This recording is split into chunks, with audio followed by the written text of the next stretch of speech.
मी केली आज शेवग्याची शेंग. तुरीची डाळ टाकलेली आहे. हे बघा.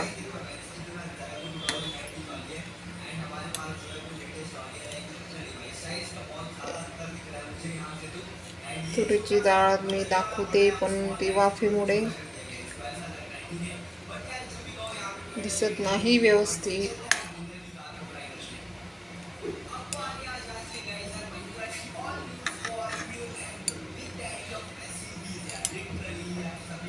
ही बघा, ही तुरीची डाळ दिसली का तुम्हाला? तुरीची डाळ टाकून केलेली आहे शेवग्याची शेंग. तुम्ही कशी करतात मला कमेंट्स करून सांगा बरं का.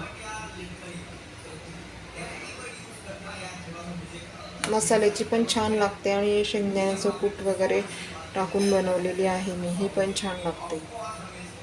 भातासोबत एकच नंबर, मस्त.